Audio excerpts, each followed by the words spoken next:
నమస్తే, welcome to story board.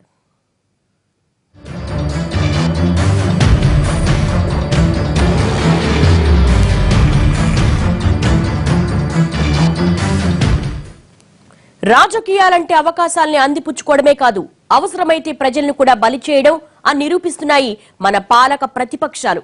అప్పట్లో వాళ్ళ అధికారం కోసం ఏపీ మీద ఎక్కడలేని ప్రేమ చూపించారు. ఇప్పుడు పీఠమెక్కాక పట్టించుకోవడమే మానేశారు. నోటి మాటలు గాలి కొదిలేశారు సరే, కనీసం చట్టంలో ఉన్న అంశాలను కూడా పట్టించుకోవడం లేదు. పొలిటికల్ గా వాళ్ళు వీళ్ళయ్యారు, వీళ్ళు వాళ్ళయ్యారు. కానీ మొత్తంగా ఏపీ ప్రజలే వెర్రి వాళ్ళయ్యారు.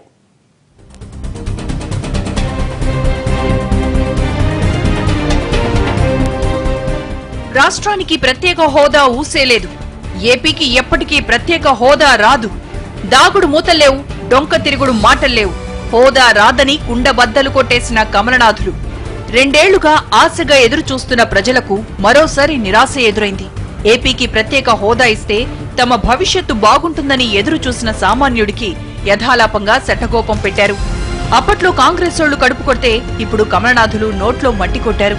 మాకు అన్యాయం జరుగుతోందని అప్పట్లో జనం రోడ్డెక్కి ఆక్రోశిస్తే పట్టించుకోని కాంగ్రెస్ పార్టీ ఇప్పుడు ప్రతిపక్షంలో కూర్చుంది. అప్పట్లో మీకు అండగా ఉంటామంటూ కల్లబుల్లి కబుర్లు చెప్పిన కమలనాథులు ఇప్పుడు అధికార పీఠమెక్కి వెలిగిపోతున్నారు. అప్పటికి ఇప్పటికీ వచ్చిన తేడా ఏంటంటే వాళ్ళు వీళ్ళయ్యారు, వీళ్ళు వాళ్ళయ్యారు తప్పితే అసలు సంగతి మాత్రం అంగుళం ముందుకెళ్లలేదు.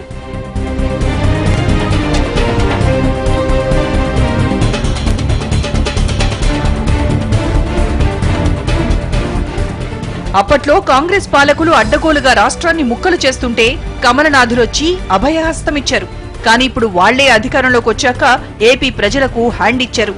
సర్లే, ఎప్పటికైనా ప్రత్యేక హోదా ఇస్తారులే అని ఆశగా ఎదురుచూస్తున్న తెలుగు ప్రజలకు కుండబద్దలు కొట్టినట్లు అసలు నిజాన్ని ఎప్పటికప్పుడు బయట పెట్టుకుంటూనే వచ్చిన బీజేపీ నేతలు మరోసారి ఏపీకి ప్రత్యేక హోదా లేదన్న విషయాన్ని తేల్చి చెప్పేశారు.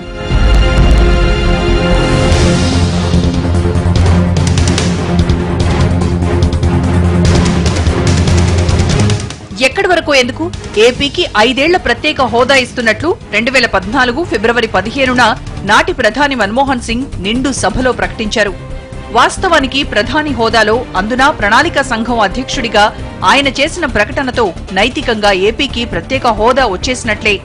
The Home Minister has already mentioned the specific steps our government will take to address the concern of all regions of the state, particularly of Simandra.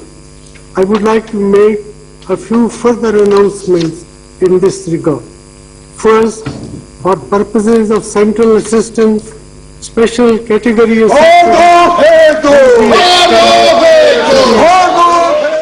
అప్పట్లో మన్మోహన్ సింగ్ ఈ ప్రకటన చేసేటప్పుడు బీజేపీ సీనియర్ నేతలంతా అక్కడే ఉన్నారు.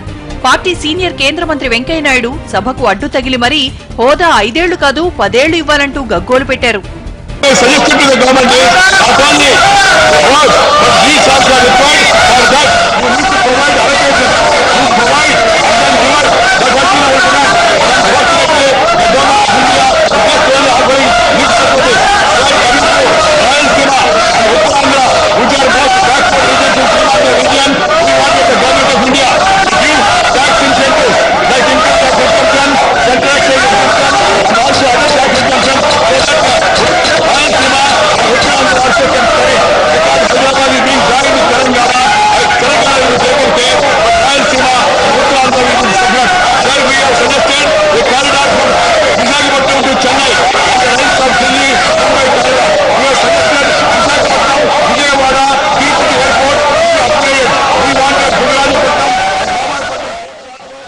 వాస్తవానికి నాడు ప్రధాని ప్రకటనతో ఏపీకి నైతికంగా ప్రత్యేక హోదా వచ్చేసినట్లే.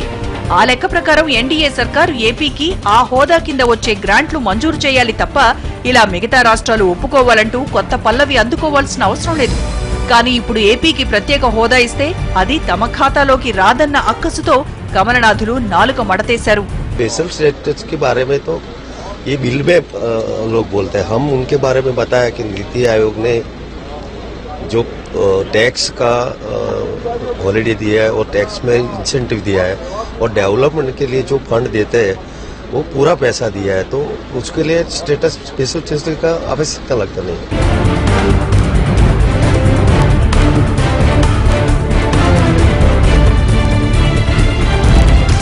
ఒక్క వెంకయ్య నాయుడే కాదు, నేటి ప్రధాని నరేంద్ర మోడీ కూడా ఎన్నికల ప్రచారంలో తిరుపతి వచ్చినప్పుడు ఏపీకి ప్రత్యేక హోదా ఇచ్చి ఆదుకుంటామంటూ బీరాలు పలికారు.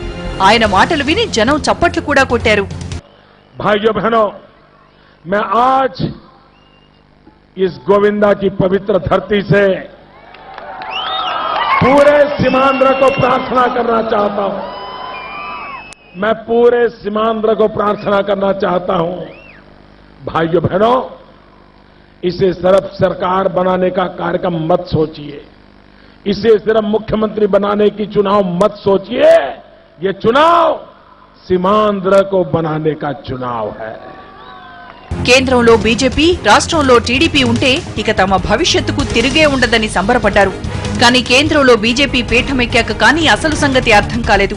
పార్టీ అధికారంలోకి వచ్చాక వెంకయ్యనాయుడితో సహా నేతలంతా నాలుకలు మడతేశారు. ఎప్పుడు ఏపీ ప్రత్యేక హోదా విషయంలో మాటేసినా వెంటనే మాట మార్చేయడమో లేక ఆవు వ్యాసం చెప్పినట్లు డొంక తిరుగుడుగా సమాధానం చెప్పడమో చేస్తూ వచ్చారు. ఆపై వెంకయ్యనాయుడు గారే కలగజేసుకుని ఏపీకి ప్రత్యేక హోదా రావాలంటే కనీసం 15 రాష్ట్రాలు అంగీకారం తెలపాలంటూ దాగున్న మెలికను బయటకు తీశారు. మొత్తంగా ఈ వ్యవహారం అంతా చూస్తే ఏపీకి ప్రత్యేక హోదా అన్నది మిథ్యే అన్న విషయం తేలిపోయింది.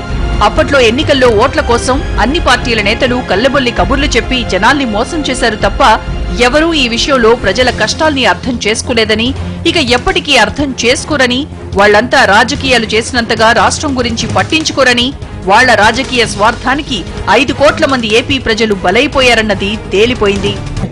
కేంద్రంలో ఉన్న మంత్రులకు ఇవాళ ఏకంగా పార్లమెంటులోనే ఇది ఇవ్వాల్సిన అవసరం లేదు అని చెప్పి ధైర్యంగా చెప్పే పరిస్థితి ఇవాళ వస్తా ఉంది. ఇది భావ్యమేనని అడుగుతా ఉన్నా. ప్రత్యేక హోదా ఇవ్వని పక్షంలో ఏదైతే హామీలు మీరు ఏదైతే ఇచ్చారో, రైల్వే జోన్ కానీ, పోలవరం కానీ, మిగిలిన ఏదైతే హామీలు మీరు ఇచ్చారో అవి జరగని పరిస్థితి కనిపిస్తా ఉన్నప్పుడు ఆ రోజు ఎన్నికలప్పుడేమో ఎన్నికల కోసం వెళ్తూ ఈ మాదిరిగా హామీలు ఇచ్చారు. 5 ఏళ్లు కాదు 10 ఏళ్లు ఇస్తామని కూడా ఊదరగొట్టారు. అంటే ఇప్పట్లోనే కాదు, మరో 3 ఏళ్లు ఇలాగే ఎదురు చూసినా మనకి హోదా రాదన్న సంగతి తేలిపోయింది. కేంద్ర పాలకులకు రాజకీయ ప్రయోజనాలే కావాలి తప్ప ప్రజల అగచాట్లు, కష్టాలు అక్కర్లేదు. అప్పుడు చేయాల్సిన స్థానంలో ఉండి కాంగ్రెస్ పాలకులు చేయలేదు. ఇప్పుడు చేయాల్సిన అవసరం ఉన్నా కమలనాథులు పట్టించుకోవడం లేదు. మొత్తంగా అందరి రాజకీయాలకు 5 కోట్ల మంది ఆంధ్రుల భవిష్యత్తే బలైపోతూ వస్తోంది. ఇప్పటికే 2 ఏళ్లు గడిచిపోయింది, ఇంకా 3 ఏళ్లు మాత్రమే ఉంది. నిజంగా హోదా ఇవ్వాలనుకుంటే అప్పుడే ఇచ్చుండేవారు. కానీ ఇవ్వడానికి మాత్రం నానుస్తూ వస్తున్నారంటే వచ్చే 3 ఏళ్లు కూడా ఇవ్వరనే దాని అర్థం. కానీ 2019 ఎన్నికల్లో మాత్రం బీజేపీతో సహా అన్ని పార్టీలు హోదా అంశాన్నే అజెండాగా చేసుకుంటాయనడంలో మాత్రం సందేహం లేదు. అంటే హోదా అన్న అంశాన్ని రాజకీయం చేస్తారు తప్ప ప్రజల కోసం హోదాను అమలు చేయడానికి మాత్రం ఎవరికీ చేతులు రావని స్పష్టంగా తేలిపోయింది. స్వార్థ రాజకీయ ప్రయోజనాలు తప్ప